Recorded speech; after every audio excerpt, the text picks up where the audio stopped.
Tenemos aquí a Miss Dame Judi Dench, premio Donostia de esta edición del Festival de San Sebastián. También tenemos a Trevor Nunn, director de la película Red Young, que está ahí sentado y que dentro de un rato le pediremos que se una a nosotros también en la rueda de prensa. Pero primero vamos a empezar con Judi, ¿de acuerdo? Veo que hay muchísimas manos levantadas, así que vamos directamente a faena. Conchita, por ejemplo, ¿podéis pasarle un micro?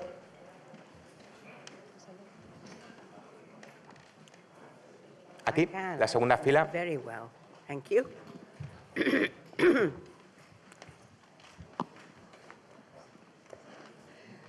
Buenos días o buenas tardes. Felicidades, por el premio Donostia. No sé si tendrá espacio. No sé si tendrá espacio en casa para guardarlo. I'll make room. Quería preguntarle a Judi Dench cómo revolucionó el cine su vida cuando entró en su vida y si es comparable el amor que siente por el cine al que debe de sentir por el teatro. No, I only ever wanted to be in the theatre.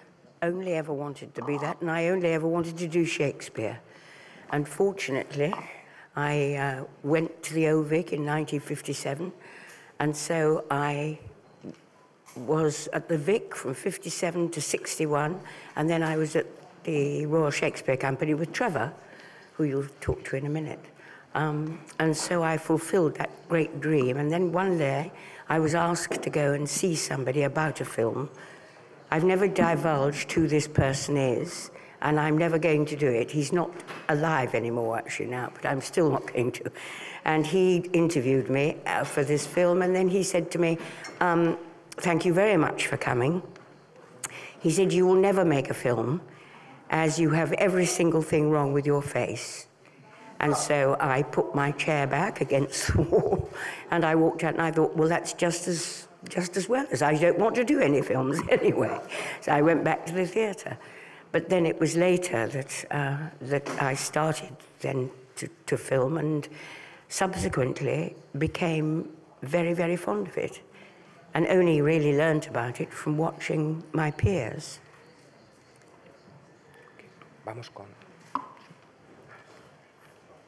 Hola, buenos días. Muchas felicidades por el premio, por el merecido premio que va a recibir esta tarde. Usted hace pocos años hizo un magnífico trabajo, como viene siendo habitual en usted, en la película Filomena. Filomena mostraba a una mujer que busca a su hijo desaparecido hace muchos años atrás. Esto es una situación que se ha producido en muchos países de influencia católica, Reino Unido, Irlanda, España, que órdenes religiosas, abanderando una determinada moral, hacen actos totalmente inmorales e inhumanos. En esa película, su personaje trata de buscar al hijo que desapareció hace muchos años. Yo quisiera saber cómo se enfrentó a este papel, porque es un papel dramático con una tremenda carga humorística, de humor, y cuál es su opinión personal acerca de la desaparición, del robo de bebés. Muchas gracias. I was very lucky in that the person I was portraying, I met just before we started filming. And having read that tragic story about her and looking for her son for so many years, I'd actually expected a very different person.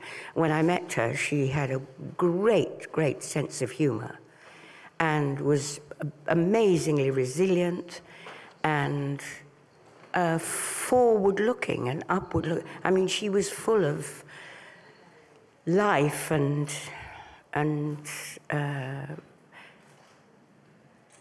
you would never have imagined that had actually happened to her, and that story was completely tragic.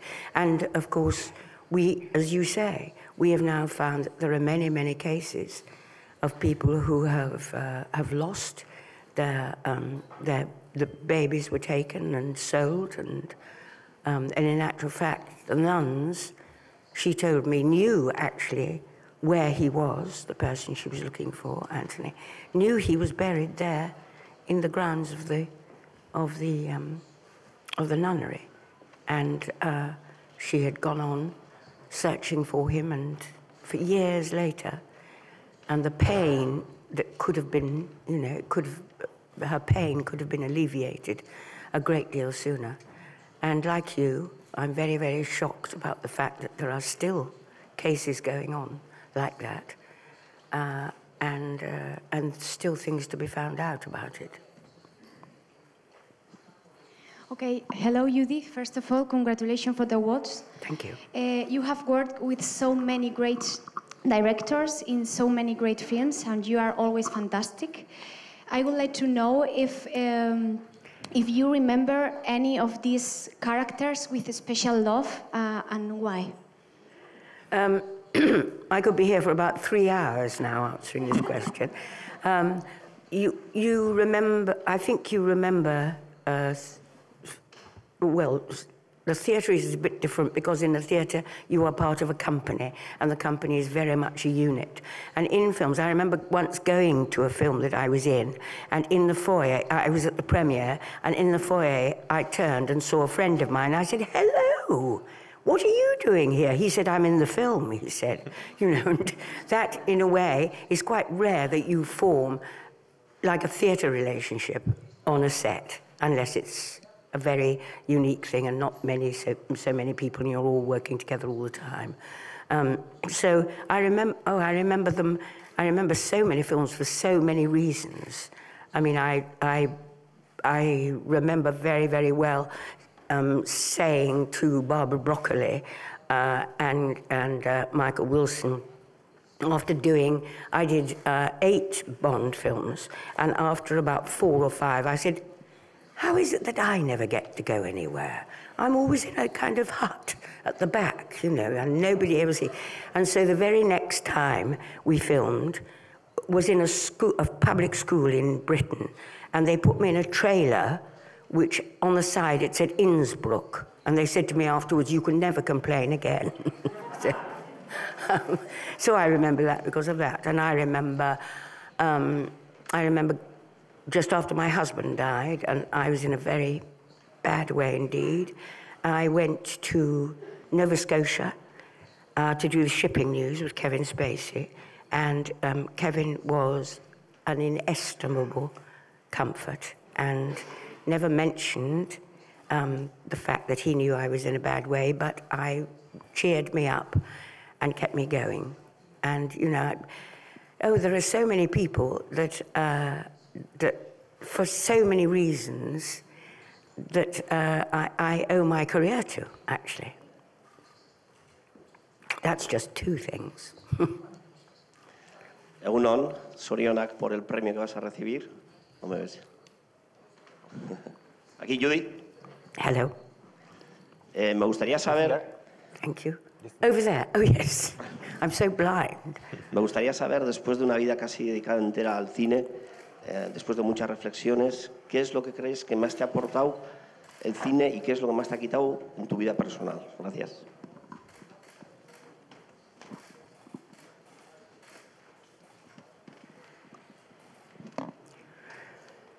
Well, I suppose because I was not interested in filming, I really knew nothing about it. And I learnt about it from watching. I remember when I was at the Vic and a young actress in 57, 58, I never remember going to my dressing room. I only ever remember standing at the side of the stage and watching actors all the time working. So I used to note things that happened differently every night, and just observing is learning. And when it came to making films, I had to learn from other people. And I learned from a lot of other people about, they do say that thing in films, and it is true, I think, that less is more, that as long as you have the idea, everybody says this who works in films, but as long as you have all the proper thoughts in your head, then very much the camera will pick that up, because the camera, being so sensitive, will actually pick up what is in your eyes. And so I've learned a huge amount about that. And I don't live in London anymore. So my journey into the theatre, now, although I did 2 years ago, I was in Ken Branagh's company at the Garrick in London, in the theatre, but that was wonderful. It was 4 performances a week, so that was glorious, because I could go backwards and forwards and backwards, but it took up most of the day, really, going in, doing the performance and going out again. And so that was wonderful, and if that was probably offered to me again, that it was on that kind of time sequence, I might well do that again. But at the moment, my time is taken up with filming. Thank goodness. I can't bear to say no to anything. I get very, very flattered to be asked, and then I can't say no. And then I don't have any time. Sí, hola, buenos días. Aquí. Bueno, aquí. Yo quería... Aquí. Somewhere there. Yeah. Perdón. Aquí. Yes. You can stand up because it's not standing up. Thank you. Vale. Bueno, enhorabuena por su carrera y por el premio. Ha nombrado usted a Kevin Spacey. Me gustaría saber qué opinión le merece la situación por la que está pasando en estos momentos Kevin Spacey. Y luego, en la película que acabamos de ver, La espía roja, la protagonista joven habla de que ella es una mujer invisible y poderosa. Usted ahora es una mujer visible y poderosa. ¿Se considera usted poderosa en el mundo del cine y cómo administra el poder? I don't consider myself powerful at all. I have no power at all. I just have to wait for somebody to ask me to do a job and I'll do it. But I have no power to instigate that job or instigate a film to be made. I'm what I've called myself, and always have called myself, a jobbing actor. And I still think, 61 years after beginning, I still am a jobbing actor. And it's what I was saying earlier, I can't bear to turn a part down, because I think I may not be asked again, you know. What did you ask about Kevin? Sí. Well, she was also asking about this. I don't know, I just imagine. I can't approve in any way of the fact, whatever he has done, that you then start to cut him out of films. Are we to do that as happened? I can't remember the film that he was replaced in by Christopher Plummer. Well, are we to do that throughout history? Are we to go back throughout history now and anyone who has misbehaved in any way or has broken the law or has committed some kind of offence, are they always going to be cut out? Are we going to exclude them from our history? I don't know. I don't know about any of the conditions of it, but nevertheless, I think he is and was a most wonderful actor. I can't imagine what he's doing now. And a good friend. Hola, me sumo a las felicitaciones, enhorabuena por el premio y decir que es un honor tenerla aquí. Me gustaría saber si puede contarnos qué fue lo que le llevó exactamente a decir yo quiero ser actriz y una vez que empezó a actuar, si llegó a fantasear en algún momento en que iba a tener tanto reconocimiento a nivel mundial, tantos premios e incluso a ganar el Oscar, que se supone que es la cima a la que puede llegar un actor. Gracias. I had 2 brothers. My father was a doctor. My eldest brother only wanted to be a doctor. My second brother, both of them older than me, only ever wanted to be an actor. And I only ever wanted to be a theatre designer, which is what I was in the middle of training to be. Sometimes I think I'd quite like to do that now. It was too late. But I suddenly, in the 50s, I was taken to Stratford, and I saw a production of King Lear with Michael Redgrave, and the set was an enormous, huge all I can think of is it's like a poppadom. It was like a huge biscuit, uneven biscuit. And in the middle was a rock, which one way was a cave and one way was a throne, but just turned round like that. And I had no concept of designing in a way that you didn't have to design Act 1 and the curtain came in and the curtain went up and it had changed and you did Act 2 or you know, and then Act 3. And I had no concept of this extraordinary vision of being able to do a set which was everything and with a minimal amount of change. And I think it was overnight. And I can remember saying to my parents, I can never be that kind of designer. I don't have that imagination. And then because Jeff had only ever wanted to be an actor and went to drama school, I think I just thought, that's for me. Certainly not being a doctor was for me. But so I think I followed him and went to the Central School and went straight to the Old Vic, which, and as I said before, Shakespeare was my passion, so I was very, very, very lucky. Okay. Si os parece, quiero invitar también al director de Red Joan, a Trevor Nunn, a que suba y se una a nosotros en la rueda de prensa. Si tenéis preguntas para él también, por supuesto, son aceptadas.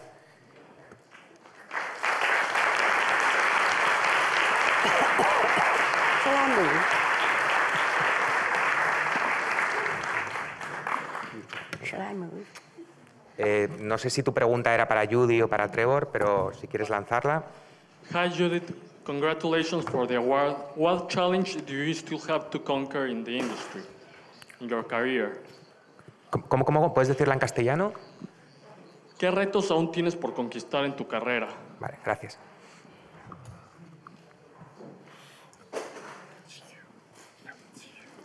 I don't know. All I worry about is I've got work ahead of me. I don't worry about, I'll worry about the challenge when it comes. But, you know, I'm always, in fact, I think it was Trevor who said to me originally on the first night, why are you always so upset? I was thinking, this is the last thing I'm going to be asked to do. So I have to keep my fingers crossed and hope my luck holds out. Sí, tengo una curiosidad. Le quería preguntar a Judi Dench, ¿qué tanto por ciento del éxito de una actriz de cine es la mirada y qué tanto por ciento la voz, la dicción? Porque a veces nos olvidamos un poco de esto, ¿no? De la voz y la manera de decir las cosas. ¿Cuál sería el secreto del éxito de Judi Dench en cuanto a esa verdad que transmiten todos sus personajes? I don't know. I have no idea. I have no idea. It's up, you know, you do it, and you do it to the best of your ability, and you're given a few notes, and you go home and you change it a bit, and you come back the next day, and if it's still no good, you go home and you change it again. And it's luck. It's luck. A lot of it is luck. It's like getting the jobs. Getting work is luck. It's not because you're the only person for that job. I think you must never, ever, ever forget that. Because, you know, I always think that just here and going back, it's like infinite regress, just here and going back for many, many, many, many, many miles of people just waiting to just step in, give you a push, step in and play the part. So, you know, I don't think you can ever think you're the definitive person for a job. Can I add just one thing to that, though, because Judi does have a wonderfully distinctive voice, and it's got that husky ingredient. And she once told me that when she was at the beginning of her career, she was in a place called Nottingham Playhouse, and she was doing performances with this wonderful husky voice. And people would come to the box office and say, but that poor girl, is she all right? And in the end, she put a notice at the box office saying, Judi Dench is not ill, she just talks like that. It's true. It's absolutely true. Actually, it wasn't at Nottingham, Trevor. It was doing cabaret. Oh.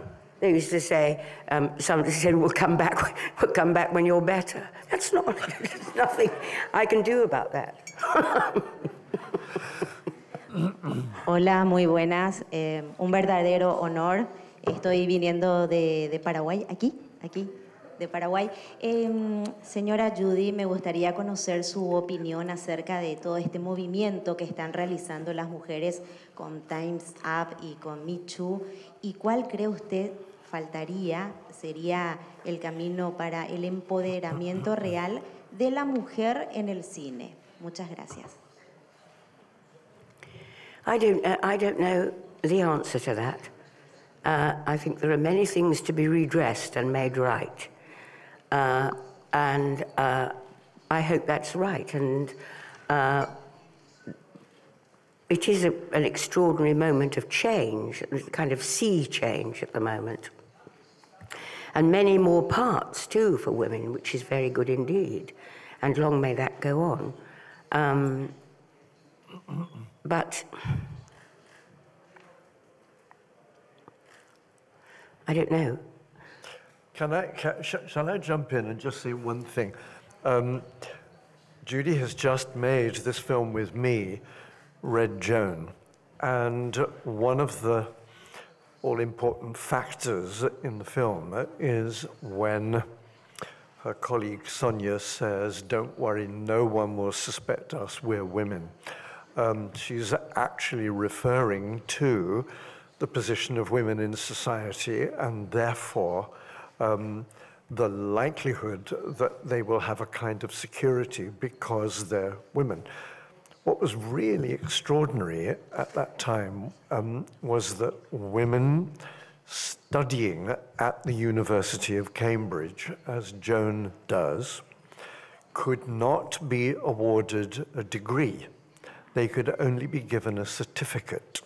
Men were given a degree. Women, same exam, same gradation, but a certificate, not a degree. That's such a shocking, shocking thing that intellectual people could be that blind. Now, vastly, vastly, a huge amount has changed since then. One of the things that the film that we have just made says is that it's a woman who has the courage, the incredible moral courage, risking being hung by the neck if she is exposed as a spy when she's young, has the incredible courage to do something because she believes it's for the good of the world. And therefore, anything that establishes how utterly extraordinary women can be in this world, then of course we totally want to go with that. Custodia. Enhorabuena por su extraordinaria trayectoria, señora Dench. Recientemente tuve la oportunidad de ver el documental sobre su pasión por los árboles. Y me gustaría preguntarle por qué cree que la naturaleza no es una pasión ni una preocupación compartida por quienes nos gobiernan. Oh, I wish I knew. I wish I knew. I mean, I heard the other day that half the forests in Borneo are being taken down, and in Madagascar, and also some of the great cedars of Lebanon are being taken down. It's very easy, I suppose, for us to say, it's very easy for us to say, this is not right, think of the wildlife, think of what we are destroying. At the same time, if you're living in a country and you need that economy to thrive, then what right have we to say to them, this is not right? I mean, it's a dichotomy. It's very, very difficult. But you have to stand on one side or the other. And I think the most important thing is to make people aware of what is happening and how we're losing losing so much wildlife because everything, all the trees are being taken down and their habitat is being threatened. We, at the moment, we have a United Nations organization that deals with all kinds of political conflicts. I think that what we now need is a United Nations ecological organization, a United Nations that makes judgments about you are no longer allowed to do this. We promote this. No, you're not allowed to do that. So that some kind of central authority can begin to take the steps to save the planet. I like to know from you, as a Shakespeare expert, the performances in theater of Shakespeare has changed a lot. They are today sometimes very, very modern and sometimes very far away from Shakespeare. And at the same time in cinema, we have very good adaptations which are very close to Shakespeare. I'm really a little bit pity that I did not watch you in a Shakespeare adaptation, for instance, by Kenneth Branagh. So I like to know something about your impressions about Shakespeare performances in theater today and in cinema. You? Was that for Judy or for me? Because we're both very involved with Shakespeare. Shall I start off? Yes.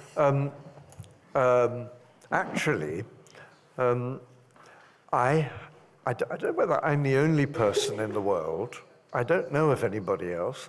I have now directed all 37 of Shakespeare's plays.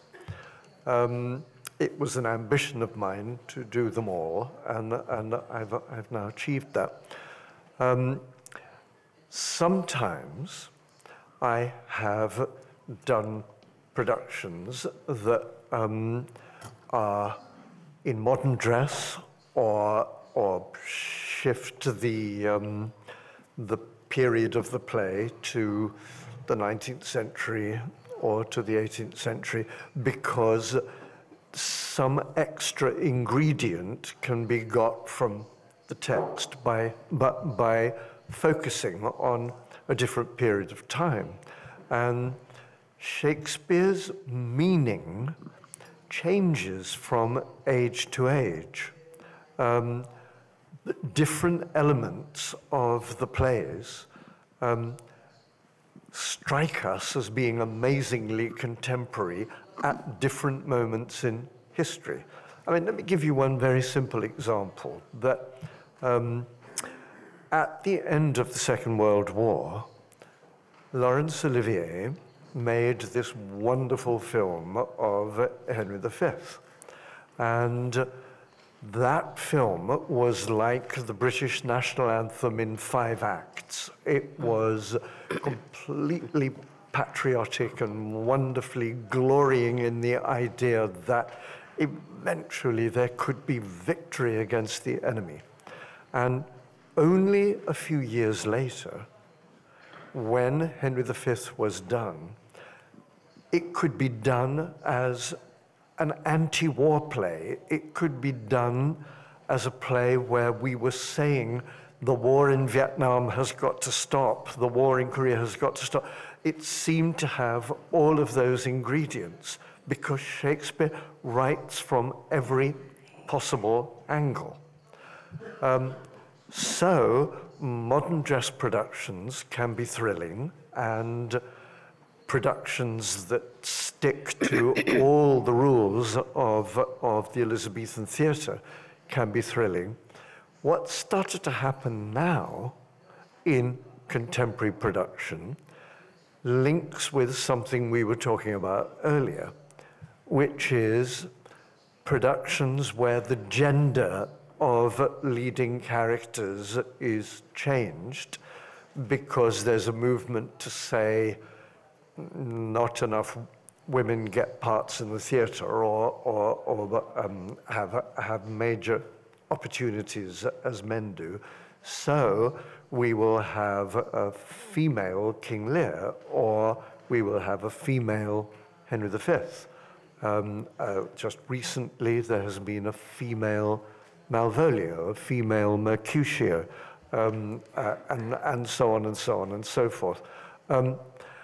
There is a problem about that so much of the content of the plays get misrepresented because of people saying gender no longer exists. On the other hand, the pendulum has to swing further than one wants it to go before it finally comes back to a better place. Very good. Nothing to add to that.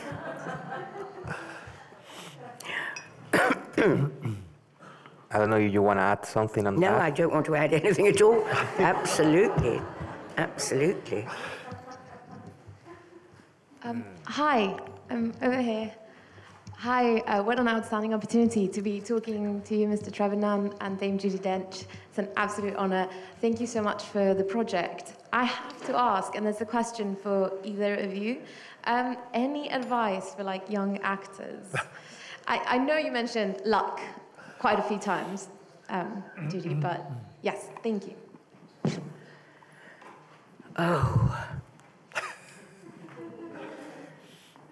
I say to young actors that I meet a lot and work with to see as much as you possibly can. Sorry. Observe, like you yes, said. Observe as much as you possibly can in the theatre or in life, for that matter, because you have to draw on what you kind of understand. Sorry. Have a sec. Have a sec. Shall I take over for a bit? Sorry. By the way, is the questioner somebody who is a young actor? A young actor. Okay, well done. Well done.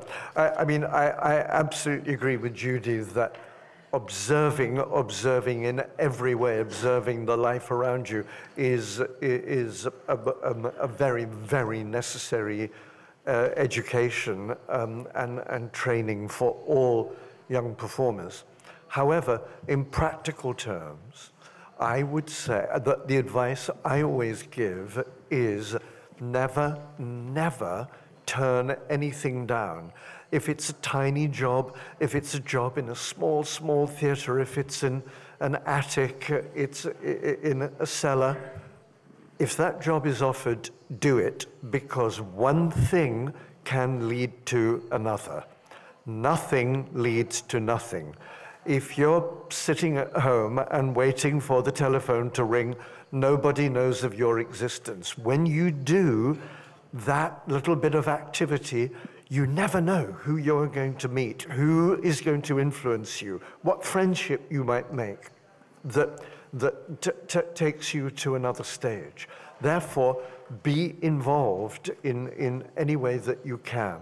I mean, we live, not everyone will agree with this, but we live in a random universe. We live in a world of sliding doors where you can have a completely different existence if you just pop through the sliding doors, and a different one if you miss the sliding doors. In the theatre, and probably in the movies too, it's the most random corner of the entire random universe. I mean, you can do a wonderful audition, and everybody at the audition is saying, "Oh, I think we found her. I think we found her. Yes, yes, yes." And then just 2 minutes before the auditions are all over, somebody else comes in and, no, she's just that little bit better. The color of the eyes are better. She's a little bit shorter. She makes a slightly better match with him, and therefore the part doesn't go where it was going to go. Tiny, tiny things can influence. You have to understand that. You have to say, I keep going in the face of all of those random judgments. And if I believe in myself, somebody in the end will believe in me.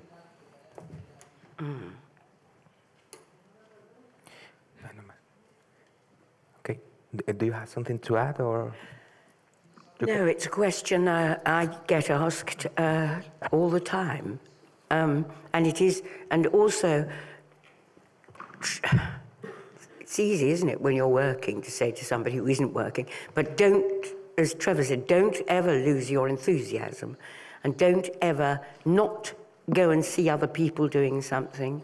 And if you get the opportunity, I mean, we're lucky in Britain because we have a thing called the Edinburgh Festival, which is just finished, which people go. And when I went up to the Edinburgh Festival years and years ago, people were performing everywhere. But I mean, recently, for instance, 2 people went up and did a play in a car. And they sat in the front seat and did the play, and the audience, or 2 or 3 of them, sat in the back seat and did the thing. But it was very exciting and you know, innovative and inclusive. And inclusive, yes. So the thing is, don't give up your enthusiasm. Go and see, make up your mind what you think works and what doesn't work, and keep at it, because it'll happen. Vale, pues me temo que tenemos que terminar con la rueda de prensa. Quería darle muchas gracias a Trevor Nunn y a Miss Judy Dent. Y gracias.